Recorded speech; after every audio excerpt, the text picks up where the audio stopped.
I'm Daniel Martinez-Krams, joined by Cybele Zhang. So excited to be back here with you all for another absolutely fantastic episode. Ahead of a really pivotal week here for the Stanford Cardinal, heading into Oregon on Saturday, here on the farm, still looking for that first home win since October of 2019. Oregon looking for their first 5-0 start to the season since 2013. A lot to break down this week. So, Cybele, we're all thinking it. Number 3 Oregon coming in to the farm. Is there any chance Stanford can pull off this upset? Well, Oregon-Stanford is one of those games that I think even preseason we knew was going to be a big one for both teams. That being said, I don't think this is going to be Stanford's week. They've have upset Oregon in the past, but the way that Stanford has been playing for the last few games has been good, but hasn't been exceptional. And I think Oregon has been an exceptional team for the majority of the season. Yes, they've had some close scares, but I think the Pac-12 is theirs to lose right now. And especially with the absences on Stanford's team. So Branson Bragg being out this week, most notably, Austin Jones and Casey Filkins being out last week and still kind of questionable for this week. I don't think Stanford has all the pieces that they would need to beat Oregon. And even if they had every single piece, I think Stanford would still come up a little bit short. So I think Oregon has this one in the bag, and it's theirs to lose. And I think the only thing I want to push back on is in the bag, right? You play the game because anything can happen, but I think I am right there with you that almost everyone on the farm thinks that this is going to be Oregon's week. It's just how close does Stanford keep it? And we saw that a little bit even in the UCLA game where it didn't look like Shaw at times was playing to win. There were some calls on fourth downs where you go for a field goal, you punt. It didn't look like Shaw was playing to win a game. It looked like he was playing to keep it close and to catch up. And in a game against a top 3 team in the country, you can't play like that. Exactly. It's been so long since that 2013, 2012 upsets of Oregon that, okay, Stanford has a history of coming in, beating Oregon, but what did the team look like back then? So much different than this iteration. College football has changed so much since then. So now you're looking at a very tough week. You're not giving yourself any advantages by going for it. Stanford needs something absolutely special to happen in order to win this game, and I don't see that happening. Yeah, we've talked about this a little bit in the past, what Tanner McKee brings to the table. So maybe you can tell us that a little bit more. Does his star quality, I guess, change things for you? Because for me, I think Oregon, no matter what, is still going to outplay Tanner McKee. But we'll get into that later. I want to give you the floor. Yeah, I think I was saying it earlier, it would have to be McKee magic. It wouldn't have to be simply another good outing from Tanner McKee, which we've seen so far. His stats through his first 3 starts are pretty solid. It's 54 of 84, second best in yardage since 2003, only behind Davis Mills, who we see doing well in the NFL right now. There's a lot there to like from Tanner McKee, but it's can he single-handedly put the team on his back right now? That's what he would have to do. He would have to dime it up to Humphreys, to Tremaine. You have to get Farrell. Like, you need so much to go right if you're Tanner McKee to put this game on the back, to win this game for Stanford. It's asking a lot of a quarterback in their 4th career start, just 2nd career start at home. That being said, I think there is some qualities of his that make us believe that he is a leader that can do that for Stanford. And so what I'm expecting here, Saturday, midday, Tanner McKee just absolutely balling out. If that happens, if Stanford gets ahead early, if they stay on the gas pedal, where it's not just, okay, we have a 1-touchdown lead, 2-touchdown lead, we're going to start running it. They need to keep the pedal down. If Stanford can consistently go to McKee, consistently put the ball in his hands, expect him to make plays, not shy away from the passing game, because we'll talk about it. The running game isn't there. The players aren't there for sure because of the absences we've been talking about. So now it's, can the passing game put the team on their back? Because it's going to be a shootout if Stanford wins this one. There's no way it's a low-scoring game where Stanford's defense harkens back to the old days and really buckles down. That's not going to happen. against this Oregon team. So it's McKee is the only playing card Stanford has right now. And let me tell you why McKee is not going to be enough for Stanford this week. So we have Kayvon Thibodeau, obviously, on the other side at defensive end for the Ducks. And Tanner is yet to throw an interception this season. I would bet a lot of money that he will throw one versus Oregon, if not two. I do not think the Stanford O-line has shown anything special this season. Yes, they've done just enough to protect him, open up gaps for the run game at times, but there hasn't been a huge blowout play where the O-line is commanding and is the tunnel workers union, as they like to call themselves.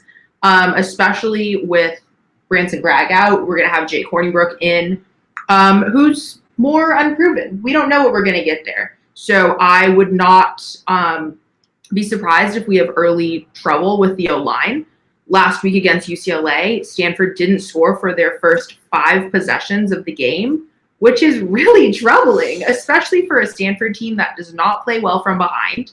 Stanford needs to go out, set the pace early, and I think it's a little unfair to put all that weight onto McKee, but I don't know if we have anyone else to put that burden onto. I think right now, no. And you bring up a good point with that Oregon defense. They've been ball hawks this year. They're plus 12 in turnover margin, 51 points off turnovers to just 3 for their opponents. Oregon absolutely is getting it done on defense, even though they're known, I think, usually for their offensive line. They have a lot of playmakers on that side of the ball, but the defense has really helped the team out with keeping opponents at low-scoring games. Last week, they were not blowing out Arizona for much of the game. Mm-hmm. They went 17 unanswered in the fourth quarter and kind of broke it open. But until that point, Oregon was hanging on there. And it's a lot of that is the defense. And I think that turnover battle will be really, really important on Saturday. If Tanner McKee is able to avoid that interception that you're talking about, maybe he does have that good game. But if he's rattled, throws his first interception in his career, you're completely looking at a different game. Well, I think you bring up a good point with the fourth quarter, too, because Oregon is a fourth quarter kind of team. They score the majority of their points in the fourth quarter. They have 50-something points on the season in the fourth quarter alone. And Stanford is kind of falls apart in the fourth quarter. Of course, stats aren't really super telling in this regard because we had the USC game where they put in backups, or the week after versus Vanderbilt game. Vanderbilt, exactly, where they gave up points in the fourth quarter because they had subs in. So that's a little deceptive just to look at what's happening on paper for Stanford. But if you look back at UCLA last week, Stanford was kind of in it until the fourth quarter. Yeah. They had a chance, and when they had their chances, they didn't capitalize. And when you're against a team like Oregon that's going to capitalize on almost every single play that they get in the fourth quarter, you're kind of screwed. Yeah, Stanford didn't make it easy for themselves. They made the whole comeback, and then you were looking for the defense to make one stop. Just one stop, and they couldn't do it. And that's this next point that I want to go to is that is Stanford even able to stop the run? And I think that may be the biggest reason why they don't win this game, but Cybele. Give it to me. Well, Stanford gave up 200-plus yards against UCLA, and honestly, watching the game, it felt like they were giving up a lot more. There were these explosive plays from UCLA that Stanford just didn't have a response to. And you could see the morale of the team kind of falling apart as the game went on because they just didn't know what to do against the run. And we know we're going to see an Oregon team that's going to run it. CJ Verdell's going to run it. Their quarterback's going to run it. And especially, nice little segue into our next point about injuries. Ricky Miezon's questionable for the game, probably going to be out. Our secondary's been depleted for the whole year. We had some underclassmen step up at cornerback, but Salim Turner-Mohammed has been out. Jonathan McGill has been out for the whole season, will continue to be out. Ethan Bonner's still out. So, yes, there are some young talents for Stanford, but you can't just throw a true freshman in against Oregon. And that's what really scares me is that this Oregon offense is just so potent. They have so many playmakers, averaging 206 rushing yards per game. Stanford's allowing 209 rushing yards per game. Oregon scored 11 touchdowns on the ground, but they also have a balanced attack with around the same number of passing yards as they do rushing yards. And that's what really scares me is Oregon doesn't have a wide receiver one. They don't have one guy where you just put Blue Kelly on and you're like, okay, at least we'll mitigate this. And Stanford did well in that regard against USC. Whereas against Drake London was shut down. Shut down Drake London and the game is over for USC. Absolutely. But for Oregon, you shut down one receiver, you have multiple run options, you still have multiple other receivers to throw to. So there's not one player Stanford can target on the passing game. They know they're going to have a balanced attack with the rushing game. Riddell up to 343 yards, Diaz at 286, and of course Brown, the quarterback, 163 yards, a dual threat player, which Stanford still has not shown that they can stop in this decade. I mean, Shaw had a quote the other day in the press conference that was like, sometimes we do well against them, sometimes we don't. I haven't seen the well. I haven't seen Stanford do well against a mobile quarterback since I've been here. Yeah. And Stanford absolutely is going to have to change that sometime. They have to update their defense so that they can get on track, because you can't play teams like Oregon if you can't shut down a mobile quarterback. Exactly. So we've touched on injuries a bit, but I think just noting again that Stanford's playing with a depleted roster. We have Tanner McKee, but we can't rely totally on him. Even with Filkins and Jones potentially back this weekend, they presumably haven't had much time in practice, and it's going to be super important to establish the run game, but Nathaniel Peake can't do that alone. And I just want to take this opportunity to kind of go up on my soapbox and say Stanford Athletics is making a mistake by not disclosing COVID-19 problems within the program. They're not disclosing the number of vaccinated players in the program. We see programs in college football across the country saying, we have this number of people vaccinated, this person was out this week due to COVID, and owning up to that fact. There's nothing wrong. There's a pandemic. People are going to get sick, but there's something we can do to prevent it, which is getting vaccinated. And Stanford isn't letting us know what their vaccination numbers are. And I think that's honestly really a bad look for the program. When you see programs like Alabama months ago saying we are 100% vaccinated. Why? Because they want to be able to play and compete in every single game this season. Last year, Stanford had a rough go at it in Oregon because the day of the game, Davis Mills was ruled out due to a false positive COVID-19 test, completely derailed that game. We saw the debut of Tanner McKee. And the next week, when he was unable to get practices in before Colorado. But we saw the debut of Tanner McKee. We had Jack West stepping into that game. We know how bad it is for a team to be facing problems due to COVID. And Stanford did a fantastic job the rest of the year. They were on the road. They were able to keep a clean program where they didn't have positive tests. They did a fantastic, fantastic job as a team. But why this year they're not disclosing that information is beyond me, because they learned last year their lesson. They knew this is so bad for a program. It's a game that stopped Stanford from getting to the Pac-12 championship. They would have been in the Pac-12 championship. Had you just had the 4 or 5 games after that, Stanford would have been undefeated if we're taking out Colorado. Stanford went 4-2. Maybe you get that. We talked about this last year. You have that loss against Oregon, but you get that win against Colorado, completely changes the complexion of the year. But Stanford unable to put a full roster on the field last year, and so far I've been unable to put a full roster on the field this year. I'm disappointed in the program. I will say, though, Stanford has been very on top of the testing and testing players multiple times a week, which I'm not familiar with other programs, but I cannot say that a Vanderbilt, a Kansas State, a USC perhaps even is doing the same. So in a situation where you have hundreds of men breathing on each other without masks, sweating on each other, obviously in a contact sport, it's going to be super important that everyone's taking every precaution that they can. And the fact that these guys have to travel across the country, going into places where people are not as vaccinated, as tested, you're going to encounter the virus. Yeah, absolutely not saying that there's never going to be a breakout on the team. That's just impossible in this world. But just the fact that they're not letting us know the numbers is just frustrating. And I think going to try and segue this here, but speaks to a little bit of the inability of the program to kind of adapt. And what I'm talking about here is in regards to recruiting, where I think Stanford has really fell behind. In terms of, we talked a few weeks ago, they have this great recruiting pitch when you look at them in comparison to schools like Vanderbilt and Duke and Northwestern. But how does their recruiting pitch stack up against other Pac-12 schools, and namely Oregon, where Stanford is going up against this week? So one thing that's stood out to me is the number of California kids on each team. And I want to throw this over to you first, Cybele, if you have any thoughts on how Stanford is recruiting California athletes. Well, I think Kayvon Thibodeau himself is a really good example of this. So we have someone from South LA, went to school there, then went to Oaks Christian, and he didn't choose a California school, obviously. He chose Oregon. And Oregon is really winning the California recruiting battle, especially in these powerhouse schools in Southern California, St. John Bosco, Oaks Christian, Mater Dei, etc.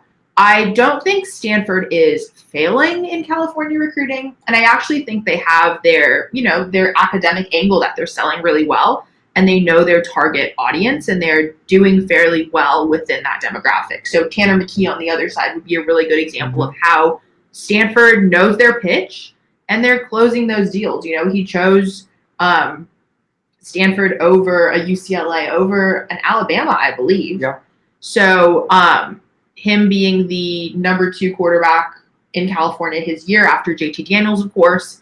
But Stanford is getting a group from California. It is not the dominant recruits in California, perhaps for academic reasons that might limit that. But I honestly think schools like Cal, UCLA, USC are the ones that are really losing out in the California recruiting battle to schools like Oregon. And that's exactly the point I was hoping to make, is that for Stanford, they're getting the people they need. Obviously, there's recruiting battles they wish they could win, but they aren't recruiting nationally, and you're not going to lock down California with just Stanford. It's never been their model, and it probably doesn't make sense for it to be their model.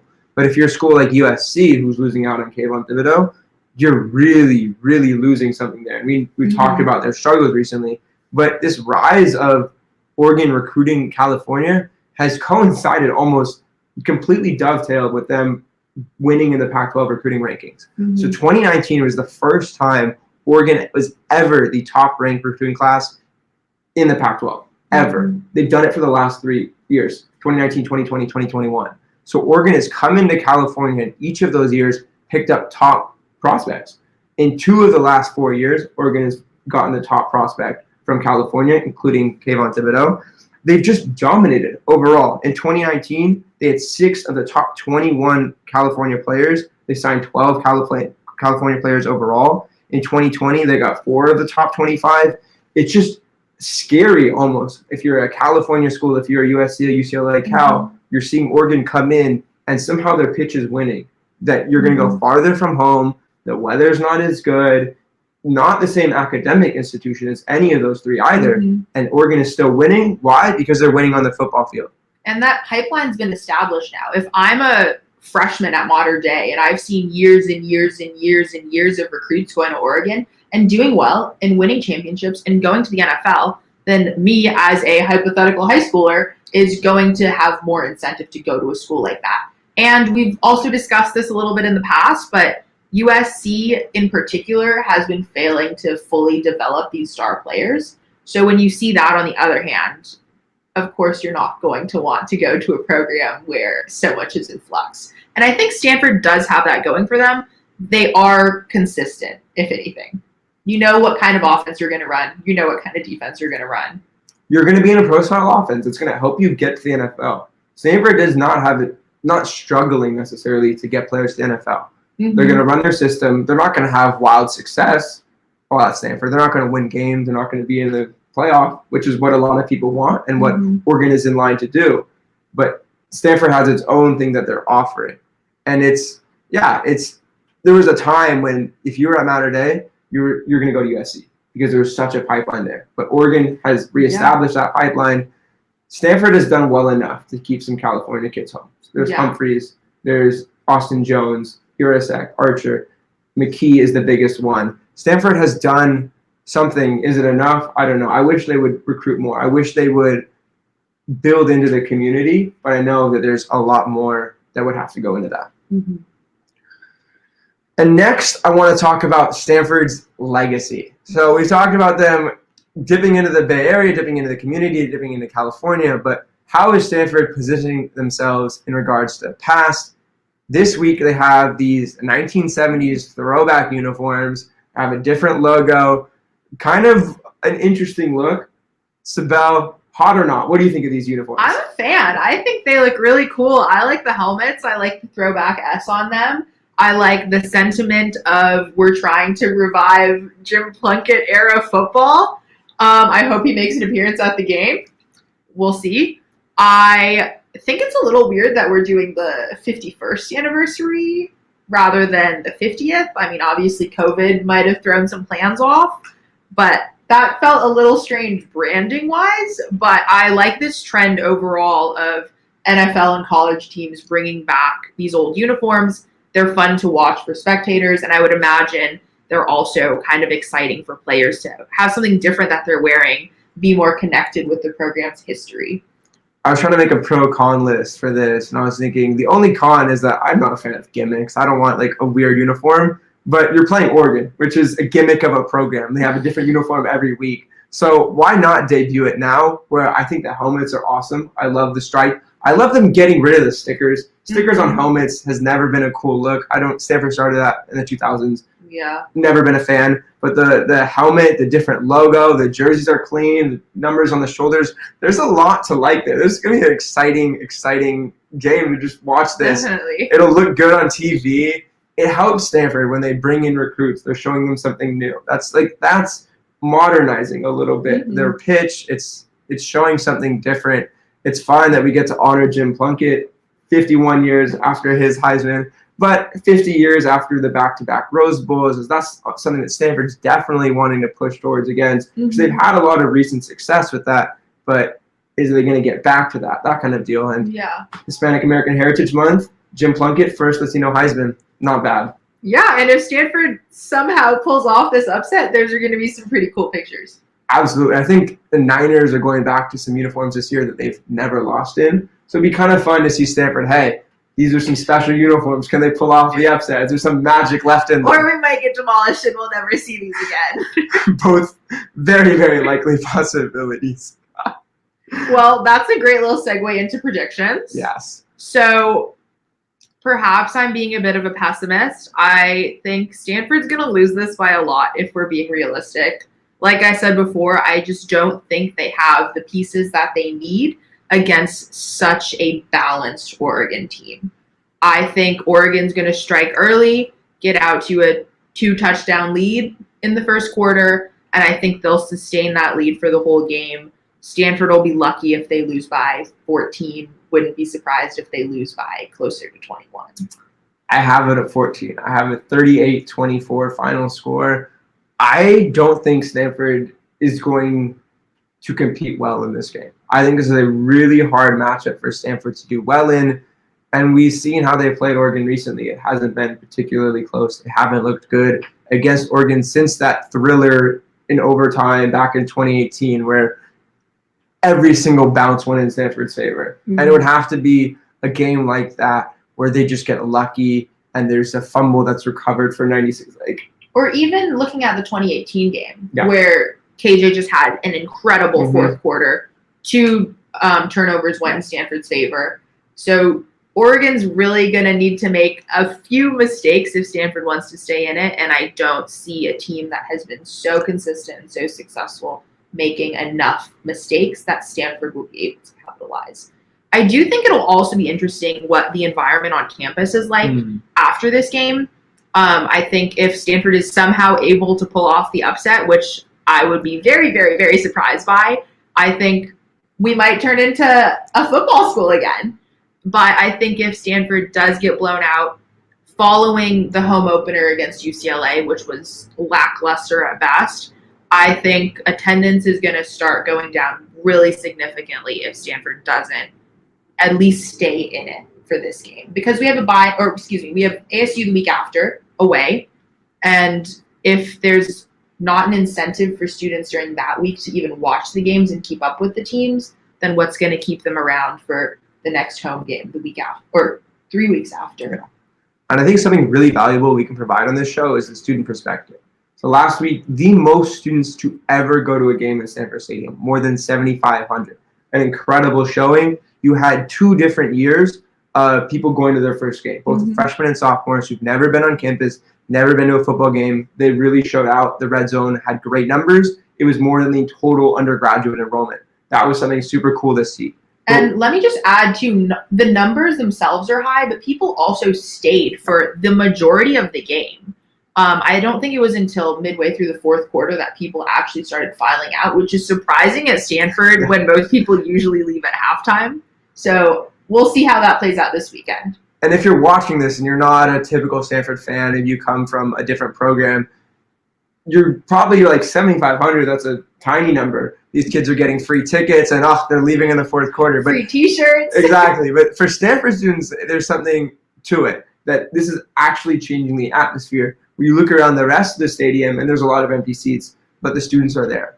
So something that has kept students coming back throughout the years has obviously been winning programs. A lot of Stanford students don't understand football, but they understand numbers, and they understand when one number is bigger than the other number, and Stanford has that bigger number. They understand final scores. Everyone likes a winner. That's what keeps people coming back. So if Stanford can pull off an upset, if they can get some momentum, exactly as you're talking about, there's a chance that Stanford plays out this rest of the season, have created a culture of 2 different classes enjoying football games. There's something there. There's also helps a lot in recruiting when you're showing people that they're coming to a school where your classmates are going to support you. That helps a lot. On the flip side of that, they get blown out here and students just stop coming. I think another thing as well that would get students to go consistently to the games would be that star power kind of player. I think it's so funny that you walk around tailgates and if anyone has a jersey on, it's a Christian McCaffrey jersey. So we're kind of living in the past in that regard, but it would be interesting to see in the next year or two, like, do we have a player worthy of buying his jersey? And then with NIL rules, it would be really cool if a player took advantage of that. And you see them making their own T-shirts. I know they can't have logos, things like that. But if you see a player capitalize in any sort of momentum that can be built, there's a way to make your face known around campus. Whereas KJ was here, Davis was here, you could walk up to them and it wasn't like something special going on. But whereas with Christian McCaffrey, there may have been. That's why we see all those jerseys around. I think Bryce Love came close. Obviously not the same level as a Christian McCaffrey, Andrew Luck. But I don't know. Maybe we'll see a Tanner McKee jersey in a few years. McKee magic. It all has to start right now. Thank you all so much for watching this episode of Cardinal Dash. Appreciate you always being here. You can follow us on Facebook, Instagram, Twitter, and TikTok. We'll be back next week.